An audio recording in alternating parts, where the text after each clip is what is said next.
Hello viewers, notebook IAS के daily current spotlight programme में अभी की खबर है। भारत इंडोनेशिया आर्थिक और वित्तीय वार्ता शुरू हुई। चलिए जानते हैं कि यह चर्चा में क्यों है। हाल ही में शुरू की गई भारत इंडोनेशिया आर्थिक और वित्तीय वार्ता यानी India Indonesia economic and financial dialogue दोनों देशों के बीच सहयोग को मजबूत करने और वैश्विक मुद्दों पर साझा समझ को बढ़ावा देने की दिशा में एक महत्वपूर्ण कदम है। G20 के वित्त मंत्रियों और सेंट्रल बैंक गवर्नर्स यानी कि FMCBG की बैठक के दौरान अनावरण किया गया। यह मंच भारत और इंडोनेशिया को आर्थिक और वित्तीय मामलों पर सहयोग करने का एक अनूठा अवसर प्रदान करता है। द्विपक्षीय संबंधों को बढ़ावा।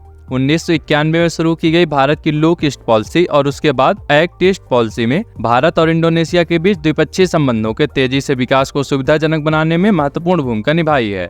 आसियान क्षेत्र में इंडोनेशिया भारत का प्राथमिक व्यापारिक भागीदार बन गया है, जिसने 2005 के बाद से व्यापार में उल्लेखनीय 8 गुना वृद्धि अनुभव किया है। वित्तीय वर्ष 2022-23 में व्यापार की मात्रा प्रभावशाली $38 बिलियन तक पहुंच गई है। चलिए जान लेते हैं एक्ट ईस्ट पॉलिसी के बारे में।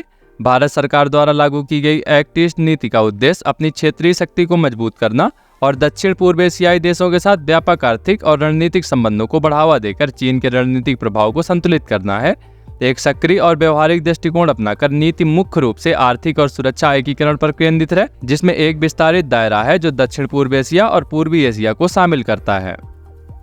जान लेते हैं इस संवाद के उद्देश्यों के बारे में। भारत इंडोनेशिया आर्थिक और वित्तीय वार्ता का प्राथमिक उद्देश्य दोनों देशों के बीच सहयोग को मजबूत करना है।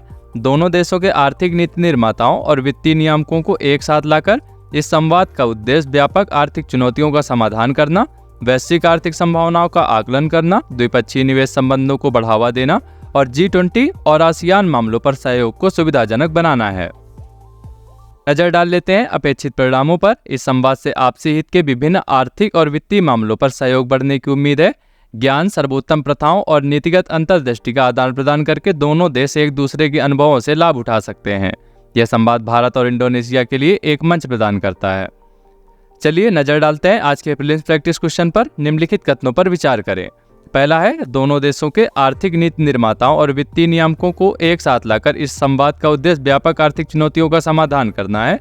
दूसरा है, लुक ईस्ट पॉलिसी की शुरुआत तत्कालीन एनडीए सरकार में हुई थी। आपको बताना है उपयुक्त कथनों में से कितने या कौन से कथन सही हैं। केवल एक, केवल दो, एक व दो दोनों या फिर इनमें से कोई नहीं।